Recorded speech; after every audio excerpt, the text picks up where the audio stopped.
का नाम रहेगा, डॉक्टर सूरज चांद रहेगा, मोदी का नाम रहेगा, डॉक्टर साहब अमर रहे, अमर रहे, अमर रहे, अमर रहे, अमर रहे, चांद रहेगा, मोदी का नाम। तिरंगे में लिपटा हुआ उनका पार्थिव शरीर, चूँकि राजकीय सम्मान के साथ उनकी विदाई की जा रही है, अब तिरंगे को उनके ताबूत से हटाकर उसी प्रोटोकॉल के तहत समेटा जा रहा है। और अब ये आखिरी कुछ मिनट ही शेष हैं जब उनके पार्थिव शरीर को मुखाग्नि दी जाएगी। मधुर, इन जनरल हमने डॉक्टर मनमोहन सिंह के बारे में बहुत सारी बातें की थी और शायद उन्होंने जो देश के लिए किया वो बतौर फाइनेंस मिनिस्टर और अपने टेन्योर में, पीएम के टेन्योर में भी, वो सब हमने बातें कर ली। और यही वजह है कि इनिशियली इस वक्त इन तस्वीरों के साथ आज भी देश जुड़ा हुआ है, जो उनके आखिरी लम्हे में भी इसका गवाह बनना चाहता है।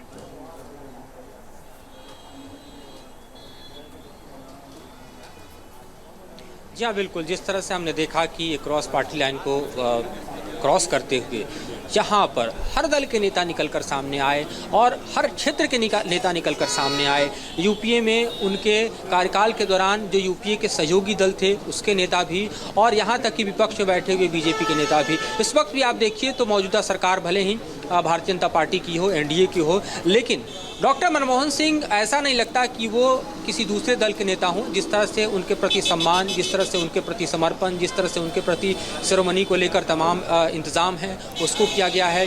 जाहिर तौर पर उनके स्मारक को लेकर विवाद शुरू हुआ कल। उसके बाद पीआईबी ने प्रेस रिलीज़ करके होम मिनिस्ट्री के हवाले से बताया कि उनकी सेरेमनी के लिए सरकार जो है वो उचित स्थान भी देगी, लिहाजा ये कोई विवाद का विषय नहीं है। तो आप समझ सकते हैं कि किस तरह से किसी भी तरह के राजनीतिक विवाद को भी दरअसल आगे बढ़ने की दिशा और दशा हमने देखा कि सरकार ने देना उचित नहीं समझा, बल्कि उनके प्रति जो पूरी की पूरी राजकीय सम्मान और जो सेरेमनी है उसको हम कहें कि राष्ट्र के सामने रखा गया। कल ही जब कैबिनेट डिसीजन होकर 7 दिनों के लिए हमने देखा कि राजकीय शोक की घोषणा हुई और उसके बाद लगातार जो है वो सेरेमनी की मीटिंग और किस तरह से तमाम कार्यक्रम होंगे, किस तरह से शिरकत प्रधानमंत्री राष्ट्रपति करेंगे, या यूँ कहें कि उनके पार्थिव शरीर को जब रखा गया था घर तक, तब भी हमने देखा कि पीएम मोदी सहित तमाम बीजेपी के नेता वहाँ पर किस तरह से पहुँचे थे।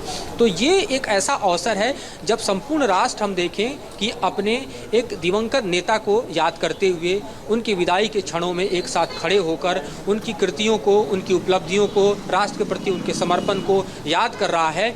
और इस याद में हर कोई वो शामिल है जो उनके कार्यकाल का सहभागी रहा है, जो उनके कार्यकाल में दरअसल एक वोटर के तौर पर भी अपने वोट को कास्ट करता नजर आया है। अगर आप गरीब की बात करें तो उसके लिए मनरेगा जैसी योजना दिखाई देती है। अगर आप गरीब की बात करें तो राइट टू फूड की बात होती है। अगर आप गरीब की बात करें तो राइट टू एजुकेशन, जो कि शिक्षा का अधिकार देने के लिए मनमोहन सिंह लेकर आए। अगर आप ट्रांसपेरेंसी की बात करते हैं तो राइट टू इन्फॉर्मेशन लेकर डॉक्टर मनमोहन सिंह आए।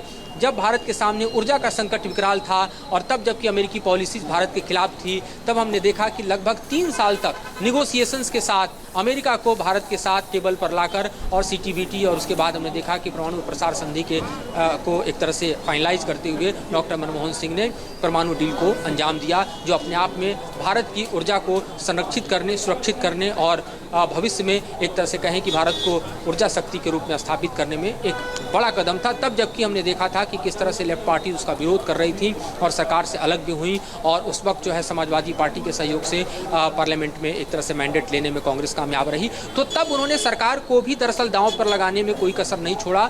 जब भारत के उत्थान, भारत की प्रगति और भारत के लिए एक ऐसी नीति बनाने की ज़रूरत महसूस हो रही थी जब दरअसल ऊर्जा अपने आप में देखिए तो किसी भी राष्ट्र के विकास के लिए सबसे अहम आवश्यकताओं में शुमार थी, तब हमने देखा कि एक स्टेट्समैनशिप क्या होता है। तो आम आदमी हो, खास आदमी हो, भारत की आर्थिक नीति हो, भारत की सामरिक नीति हो, भारत की ऊर्जा नीति हो, भारत की अंतर्राष्ट्रीय नीति हो, घरेलू पटल से लेकर अंतर्राष्ट्रीय पटल तक डॉक्टर मनमोहन सिंह सब जगह स्वीकार्य थे, सब जगह अंगीकार थे। और उसके पीछे सबसे बड़ी वजह मास लीडर से कहीं बड़ा उनका अपना व्यक्तित्व, एक इंटेलेक्ट, और ख़ास तौर पे आप देखिए तो इकोनॉमिक पॉलिसीज़ को सेव करने की जो उनकी ताकत थी वो थी। उनके व्यक्तित्व में एक सहजता, एक सौम्यता, एक सरलता साफ तौर पर देखा जाता था। चाहे उनके सवाल और जवाबों में आप देख लीजिए, किसी भी सवाल के लिए वो सदैव तत्पर रहते थे। आप पुराने वाले पार्लियामेंट के अगर आप कॉन्स्टिट्यूशन हॉल जो आज क्या है वहाँ देखिए तो जाकर लगभग बैठ जाया करते थे और लोग उनसे सहजता से वहाँ मिला करते थे।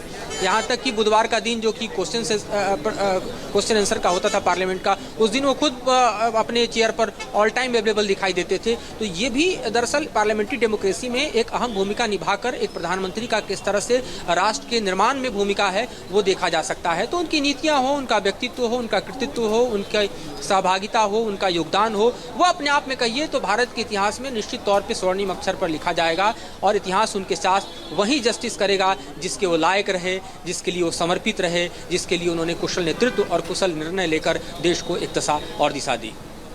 मोदी का नाम रहेगा, जब तक सूरज चांद रहेगा, मोदी का नाम रहेगा।